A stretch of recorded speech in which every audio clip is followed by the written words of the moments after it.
Hello, ഇന്ന് നമുക്കൊരു കുഞ്ഞ് ലഞ്ച് തയ്യാറാക്കിയാലോ.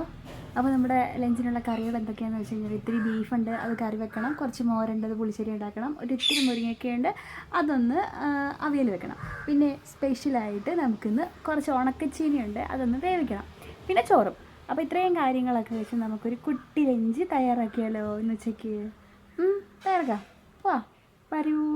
അപ്പോൾ അജയണ്ണൻ രാവിലെ പോയി കുറച്ച് ബീഫൊക്കെ മേടിച്ചിട്ട് വന്നു. ഒരു 1/2 കിലോ ബീഫ് മാത്രമേ മേടിച്ചുള്ളൂ കേട്ടോ. പിന്നെ 2 കിലോ കോഴി മേടിച്ചു. അത് നമ്മൾ കറി വെക്കാൻ എടുത്തില്ല. അപ്പോൾ ഞങ്ങളുടെ വീട്ടിൽ കറി വെക്കുന്ന സമയത്ത് ഇതേപോലെ ഉരുളൻകിഴങ്ങൊക്കെ ഇടാറുണ്ട് കേട്ടോ.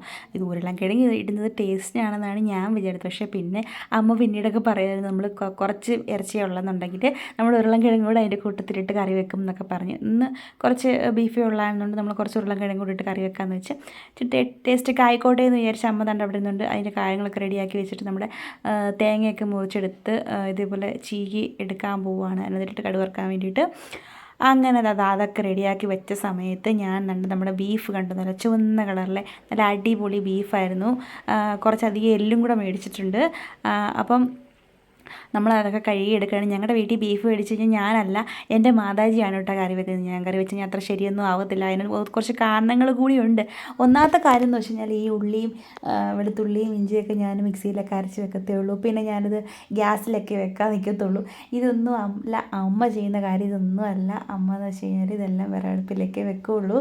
പിന്നെ നമ്മുടെ വെളുത്തുള്ളിയും ഇഞ്ചിയൊക്കെ നന്നായിട്ട് അരകല്ലിൽ നല്ല പേസ്റ്റ് പോലെ അരച്ചൊക്കെ എടുത്തിട്ടൊക്കെയാണ്. പിന്നെ അമ്മയുടേതായ രീതിയിലുള്ള കുറച്ച് കാര്യങ്ങളൊക്കെ ചേർത്ത് സാധാ നമ്മൾ വെക്കുന്ന പോലെ തന്നെ ആണെന്നുണ്ടെങ്കിലും അവരൊക്കെ ഒരുപാട് നാളുകൾ കൊണ്ട് കറിയൊക്കെ വെക്കുന്ന ആൾക്കാരായതുകൊണ്ട് അവർക്കൊക്കെ നല്ല പരിചയം കാര്യങ്ങളൊക്കെ ഉണ്ടല്ലോ. അപ്പോൾ നമ്മളെക്കാട്ടിൽ എന്തുകൊണ്ടും ചെയ്യുന്ന രീതിയെല്ലാം ഒരേപോലെയൊക്കെ ആണെന്നുണ്ടെങ്കിലും അവരൊക്കെ കറി വെക്കുമ്പോൾ അതിന് പ്രത്യേക രുചിയാണ്. ഇതേപോലെ കല്ലിൽ വെളുത്തുള്ളി ഇഞ്ചി അരച്ചെടുക്കുകയാണ് കേട്ടോ.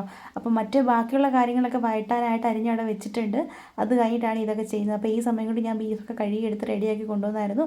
അപ്പോൾ അമ്മ കടുകൊക്കെ വറുത്ത് ആദ്യം നമ്മുടെ വെളുത്തുള്ളിയും ഇഞ്ചിയും നമ്മുടെ ഉരുളക്കിഴങ്ങും ഉള്ളി അരിഞ്ഞതും പിന്നെ നമ്മുടെ തക്കാളിയും എല്ലാം ഇട്ട് വഴറ്റി, പച്ചമുളകും എല്ലാം ഇട്ട് വഴറ്റി അതിലേക്ക് ബീഫൊക്കെ ഇട്ട് കുറച്ച് കുരുമുളകും മഞ്ഞൾപ്പൊടി ഉപ്പുമൊക്കെ ചേർത്ത് നന്നായിട്ട് വേവിക്കാനായിട്ട് വെക്കുകയാണ്.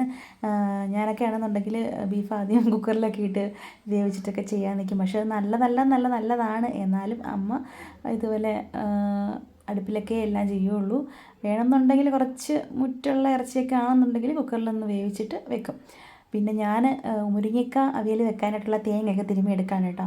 അപ്പോൾ അമ്മ ബീഫിൻ്റെ കാര്യങ്ങളൊക്കെ നോക്കുന്നുണ്ടായിരുന്നു. അടുപ്പിൽ വെച്ചിട്ട് അമ്മ വേറെ ചീനിയുടെ കാര്യത്തിനായിട്ടൊക്കെ പോയി ചീനി കഴുകിയെടുക്കാനും അടുപ്പിൽ വെക്കാനൊക്കെ ആയിട്ട് പോയിട്ടുണ്ട്. അപ്പോൾ ആ സമയം കൊണ്ട് ഞാൻ നമ്മുടെ അവിയൽ വെക്കാനുള്ള തേങ്ങയൊക്കെ എടുത്തു. എനിക്ക് ഒത്തിരി ഇഷ്ടമാണ് കേട്ടോ നമ്മുടെ മുരിങ്ങയ്ക്ക. അതായത് ഇതുപോലെ മുറിച്ച് വെച്ചിട്ടുണ്ടെങ്കിൽ വേറെ ഒന്നും നമ്മൾ ചേർക്കത്തില്ല. ഞങ്ങളുടെ വീട്ടിൽ വേറെ ആരെങ്കിലും വെക്കുമെന്ന് എനിക്കറിയത്തില്ല. ഇതിന് നമ്മൾ സാധാരണ പോലെ അവിയലിന് അരയ്ക്കുന്ന പോലെ തന്നെ തേങ്ങയും പച്ചമുളകും കുറച്ച് മുളക് പൊടിയും ഇത്തിരി മുളക് പൊടി സ്വല്പം മുളക് പൊടിയും ജീരകവും വെളുത്തുള്ളി എല്ലാം ചേർത്ത് കല്ലിൽ ചതച്ചെടുത്തിട്ട് വന്നിട്ട് മുരിങ്ങയ്ക്ക ഇതേപോലെ പാത്രത്തിലിട്ട് കുറച്ച് ഉപ്പും കുറച്ച് കരിവേപ്പിലയൊക്കെ ചേർത്ത് മഞ്ഞൾപ്പൊടി അരപ്പിനൊപ്പം ചേർക്കുകയാണെന്നുണ്ടെങ്കിൽ ഇതിനകത്ത് ചേർക്കേണ്ട കാര്യമില്ല. അതൊക്കെ ഇട്ട് നമ്മൾ ഗ്യാസിലൊക്കെ വെച്ച് നല്ലവണ്ണം ഒരുവിധം ഒന്ന് വെന്ത് വരുമ്പോഴത്തേക്കിനും ആ അരപ്പും കൂടെ അതിൻ്റെ കൂട്ടത്തിലിട്ട് കുറച്ച് കൈവെള്ളമൊക്കെ ചേർത്ത് അടച്ച് വെച്ച് ഒന്നും കൂടെ ഒന്ന് വേവിച്ചെടുത്തിട്ട് കുറച്ച് പച്ച വെളിച്ചെണ്ണ ഒഴിച്ചിട്ട് നമ്മൾ പിന്നെ അതിനകത്ത് കുറച്ച് കരിവേപ്പിലയും കൂടെ ഇടണം. ഇട്ടിട്ട് ഇങ്ങോട്ട് വാങ്ങിയെടുക്കുമ്പോൾ നല്ല അടിപൊളി രുചിയുള്ള അവിയലൊക്കെയാണ് കേട്ടോ. അപ്പോൾ നമ്മൾ അതിന് നമ്മുടെ ആ ഒരു അവിയൽ മാത്രം, മുരിങ്ങയ്ക്ക അവിയൽ മാത്രം, അത് വേറെ ഒന്നുമില്ല. അപ്പോൾ നമ്മുടെ അജിയണ്ണം പോയി ഇലയൊക്കെ വെട്ടിക്കൊണ്ട് വന്നു. ഇതിനിടയ്ക്ക് നമ്മുടെ ചോറും കാര്യങ്ങളൊക്കെ റെഡി ആയിട്ടുണ്ട്. ചീനി വെക്കുന്ന കാര്യങ്ങളൊന്നും ഞാൻ എടുത്തിട്ടില്ല കേട്ടോ. അപ്പോൾ നമ്മുടെ കാര്യങ്ങളൊക്കെ റെഡി, ചീനി വേവിച്ചതുണ്ട്, നമ്മുടെ ബീഫ് കറിയുണ്ട്, പിന്നെ നമ്മുടെ ചോറുണ്ട്, നമ്മുടെ മുരിങ്ങയ്ക്ക അവിയൽ റെഡി ആയിട്ടുണ്ട്. പുളിശ്ശേരി അമ്മ രാവിലെ തന്നെ വെച്ചിട്ടുണ്ടായിരുന്നു കേട്ടോ. പുളിശ്ശേരിയുണ്ട്.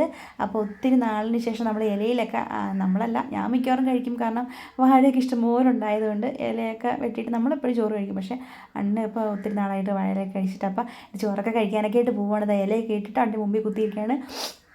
അപ്പം ഇറച്ചി മേടിക്കാൻ പോയ സമയത്ത് കുറച്ച് എല്ലൊക്കെ അധികം മേടിച്ചിട്ടുണ്ടായിരുന്നു കേട്ടോ. അപ്പോൾ എല്ലൊക്കെ കടിച്ച് പറിക്കാനൊക്കെ കഴിയുന്നത് ഭയങ്കര ഇഷ്ടമാണ്. അപ്പോൾ ഇലയിട്ട് ചോറൊക്കെ വിളമ്പി അതിന് മുകളിലായിട്ട് നമ്മുടെ ചീനിയൊക്കെ വെച്ചിട്ട് ഉണക്ക ചീനിയാണ് കേട്ടോ, അത് വെച്ച് കൊടുത്തു.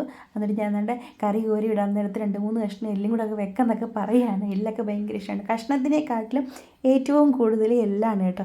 അതേപോലെ എൻ്റെ മീനാച്ചി അമ്മയ്ക്കും എല്ലാണ് ഇഷ്ടം. എനിക്ക് അത്രയ്ക്ക് ഇഷ്ടമല്ല എല്ല്. എനിക്ക് കഷ്ണം കഴിക്കാൻ, എനിക്ക് കരൾ കഴിക്കാനായിട്ട് ഏറ്റവും ഇഷ്ടം. ബീഫിൻ്റെ കരൾ കഴിക്കാനാണ് ഇഷ്ടം.